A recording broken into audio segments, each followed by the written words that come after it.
من كان يرجو لقاء الله فإن أجل الله لآت وهو السميع العليم. بسم الله الرحمن الرحيم. الحمد لله رب العالمين والصلاة والسلام على المبعوث رحمة للعالمين نبينا محمد وعلى آله وصحبه ومن تبعهم بإحسان إلى يوم الدين. أما بعد. Kaum muslimin dan muslimat, para pendengar dimanapun Anda berada, Assalamualaikum warahmatullahi wabarakatuh. Sebuah hadits diriwayatkan oleh Imam Al-Bukhari dan Imam Muslim dari Al-Mughirah bin Syu'bah radhiyallahu anhu. Dan di sebagian riwayat diterangkan bahwa Muawiyah bin Abi Sufyan radhiyallahu anhu, ketika beliau menjabat sebagai khalifah, beliau menulis surat kepada Al-Mughirah bin Syu'bah tentang apa yang dia dengar dari Nabi Sallallahu Alaihi Wasallam. Maka Al-Mughirah bin Syu'bah pun menulis kalimat-kalimat yang kita akan bacakan ini. Kata beliau, qala Nabi Sallallahu Alaihi Wasallam, Nabi Sallallahu Alaihi Wasallam bersabda, Inna Allah harrama alaikum uquqal ummahat. Inna Allah harrama alaikum uquqal ummahat wa wa'dal banat wa man'awahat wa kariha lakum qila wa qal wa kathratas su'al wa idha'atal mal. Sungguhnya Allah mengharamkan atas kalian durhaka kepada ibu, mengubur hidup-hidup, mengubur bayi hidup, dan mengharamkan menahan atau meminta apa yang bukan haknya. Allah benci untuk kalian dikatakan begini, dia berkata begini. Banyak bertanya dan menelantarkan harta. Ini kalimat-kalimat ringkas dari wejangan dan petuah Rasulullah SAW, berisi pokok-pokok perkara yang diharamkan. Dan subhanallah, kita melihat etika para sahabat di dalam ilmu dan kesungguhan mereka. Karena Muawiyah radhiyallahu taala anhu, beliau telah menjabat sebagai khalifah. Bersamaan dengan itu, beliau masih menulis surat kepada sahabat yang lain, bertanya tentang hadits-hadits yang didengar dari Rasulullah sallallahu alaihi wasallam. Ini pelajaran-pelajaran berharga dari lembaran-lembaran kehidupan para sahabat yang penuh dengan keindahan, cahaya terang menjadi panutan untuk umat setelahnya. Para sahabat itu orang-orang yang selalu haus dengan ilmu. Sifat yang pertama. Sifat yang kedua, mereka merendah diri juga. Tidak jabatannya khalifah, tidak jabatannya orang yang lebih terpandang atau lebih banyak ilmunya. Kapan dia tahu ada ilmu pada orang lain, ada hadits didengar oleh sahabat dari Nabi, maka dia akan mencarinya. Yang ketiga, itulah kehidupan yang hakiki, kehidupan yang sebenarnya. Hidup dengan mengumpulkan hadits, mempelajari hadits Rasulullah, mendengarkan hadits-hadits Nabi Sallallahu Alaihi Wasallam. Seperti kajian kita ini, kita selalu membaca satu hadits, menerangkannya dari panduan individu, panduan di dalam bermasyarakat maupun di dalam bernegara. Karena di dalam hadits itu, itulah kehidupan yang sebenarnya. Iya. Kemudian juga dari sifat para sahabat, mereka tidak dilalaikan oleh kehidupan dunia dari mempelajari ilmu. Walaupun dia sudah menjabat khalifah, tidak dia katakan, oh saya semenjak khalifah saya sibuk, tidak ada waktu.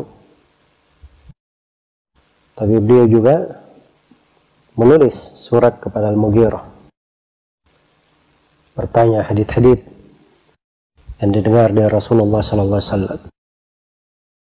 Dan ini juga menunjukkan bahwa sebagian sahabat itu mengambil manfaat ilmu dari sebagian sahabat yang lain. Orang-orang yang selevel, rekan di dalam belajar, di dalam beraktivitas, dalam kedudukan, bukan artinya dia tidak perlu kepada orang lain. Iya. Sebab ilmu itu tidak terkumpul semuanya pada satu orang. Kadang ada yang mengetahui satu ilmu mudah, tapi itu luput dari seorang alim yang besar. Karena ilmu itu anugerah, pemberian dari Allah Subhanahu wa Ta'ala. Dan kesempurnaan itu hanya milik Allah. Dan jenjang yang terbaik di dalam ilmu adalah tingkatan para nabi dan para rasul, kemudian para sahabat mereka. Inilah ilmu yang sampai kepada kita dari sahabat Rasulullah sallallahu alaihi wasallam. Dikatakan di sini, qala Nabi sallallahu alaihi wasallam, Nabi sallallahu alaihi wasallam bersabda, "Inna Allaha harrama 'alaikum uquqal ummahat." Sungguhnya Allah mengharamkan atas kalian durhaka kepada ibu-ibu. Iya.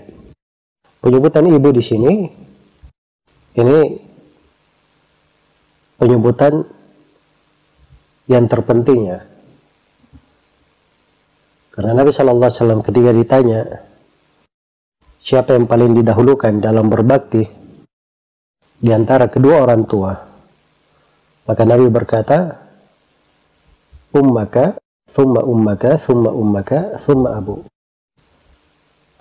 Iya. Atau ummuka, thumma ummuka, thumma ummuka, thumma abu. Ibumu, kemudian ibumu, kemudian ibumu, kemudian ayahmu. Jadi ayah di urutan yang keempat. Iya.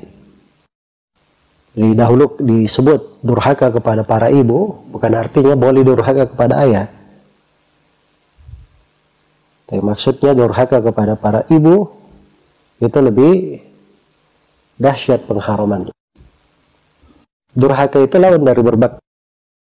Banyak bentuk durhaka itu.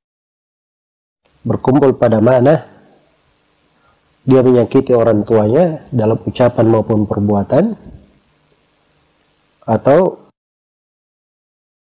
bermaksiat terhadapnya, atau keluar terhadapnya. Iya. Itu yang disebut sebagai kedurhakaan. Dan ini adalah hal yang diharamkan oleh Allah Subhanahu wa Ta'ala. Penegasan tahrim di sini, pengharaman. Karena itu syariat ini telah datang dengan perintah untuk berbakti kepada kedua orang tua. Yaitu diterangkan dalam Al-Quran, dalam hadits Rasulullah, dengan berbagai sudut penerangan yang menjelaskan keutamaan, kewajiban, kedudukan, dan agungnya berbakti kepada kedua orang tua itu sebagai ibadah dan amalan salih di sisi Allah Subhanahu wa Ta'ala. Kemudian yang kedua, wa'dal banat. Allah haramkan atas kalian mengubur bayi perempuan hidup-hidup. Ini peringatan akan suatu kejadian yang banyak terjadi di masa jahiliyah. Apabila mereka diberi kabar gembira dengan bayi perempuan, maka mereka sangat malu. Dan kadang mereka kubur bayi perempuan itu hidup-hidup. Maka perbuatan keji ini, ketika Islam datang, hal tersebut diperingatkan dengan sangat keras. Dijelaskan di berbagai tempat dalam Al-Quran tentang pengharamannya. Dan di sini Nabi Sallallahu Alaihi Wasallam tegaskan akan haramnya hal tersebut. Iya. Kemudian yang ketiga yang diharamkan adalah wa mana'a wahad. Mana'a artinya dia menahan hak-hak yang wajib dia tunaikan. Ada kewajiban-kewajiban dari hak wajib kita tunaikan. Ada hak Allah terhadap kita, hak Rasulullah Sallallahu Alaihi Wasallam, hak para sahabat, orang-orang salih, para guru, hak kaum mukminin secara umum, hak orang tua, hak pasangan hidup kita suami maupun istri, hak anak-anak, hak tetangga, hak kepala negara, berbagai hak diwajibkan di dalam syariat. Maka menahan hak itu adalah hal yang ditegaskan pengharaman di dalamnya. Demikian pula wahad, dia meminta hal yang bukan haknya, meminta perkara yaitu bukan miliknya, atau menginginkan sesuatu secara syar'i atau secara qadari, itu bukanlah milik dia, tidak boleh diambil. Iya. Maka itu adalah hal yang diharamkan. Kalau dia meminta perkara yang bukan haknya, itu adalah hal yang diharamkan. Kemudian dikatakan wa kariha, Allah membenci pengharaman. Dan kata tahrim, pengharaman, dan karaha, membenci, itu semuanya bermakna haram ya kalau di dalam istilah syar'i. Artinya tidak boleh dilakukan, haram dikerjakan. Hanya saja dari sudut pengharamannya bertingkat-tingkat pengharaman itu. Ada hal yang sangat diharamkan, ada yang diharamkan tapi tingkatannya di bawah. Ada hal yang disepakati oleh para ulama tentang haramnya, ada hal yang di dalam pengharamannya ada rincian, sebagian sudutnya masuk di dalam hal yang dimakruhkan. Iya. Karena itu hadits ini datang di dalam sebuah riwayat dengan lafaz wayanha, dan Nabi melarang. Disebutkan 3 yang pertama dengan melarang, 3 yang kedua juga dengan wayanha, dan Nabi melarang. Kata nahyu mencakup dua-duanya. Dan ini pembahasan di ilmu usul fikih, di tata cara pendalilan. Sebagian ulama ada yang menggunakan kata makruh bermakna haram. Karena itu Imam Syafi'i di dalam beberapa tempat atau di dalam berbagai tempat di fikih beliau, Imam Syafi'i berkata, saya menganggap makruh begini. Tapi maksud Imam Syafi'i bukan makruh, artinya sebaiknya ditinggalkan, tapi boleh dilakukan. Bukan itu yang dimaksud. Tapi yang beliau maksud adalah haram. Cuman mereka di dalam melafadzkan haram itu kadang memakai bahasa yang halus, atau bahasa yang mengibaratkan ada rincian dan kedetailan. Dan itu ilmu. Iya. Ilmu. Dan itu fikih yang seperti ini luas sekali di dalam pembahasan ilmu. Baik. Jadi Nabi SAW menjelaskan bahwa Allah membenci untuk kita qila wa qal. Ini gosip-gosip. Dikatakan begini, telah sampai berita begini, tersiar begini, si anu berucap begini, si anu berkata begini, ya si anu berkata begini. Qila wa qal. Nah, ini dari sumber musibah di masa sekarang ini. Sumber petaka. Sudah demo besar-besaran, ternyata yang memotivasinya adalah hoax. Atau perkara yang dia sendiri tidak mengerti apa rincian di dalam perkara tersebut. Cuma dapat di media sosial berita begini, dia tidak cross check beritanya apakah benar seperti itu, atau ada yang berucap sesuatu, ucapan orang itu hanya diambil, ucapan yang bersayap diambil, tidak dilihat apa sebelumnya, apa setelahnya, dikeluarkan dari konteksnya, kemudian disebarkan dengan suatu bentuk yang mengerikan. Ribut di sana sini. Iya. Jadi ada orang-orang yang, naudzubillah, sekarang ini profesinya di situ. Bahkan menjadi tayangan-tayangan entertainment untuk pemberitaan, gosip-gosip. Naudzubillah. Padahal itu adalah hal yang diharamkan. Iya, adalah hal yang diharamkan. Jadi seorang misalnya memukul orang lain, itu langsung ditanya apa hukumnya. Si fulan memukul anak kecil, wah itu hukumnya haram.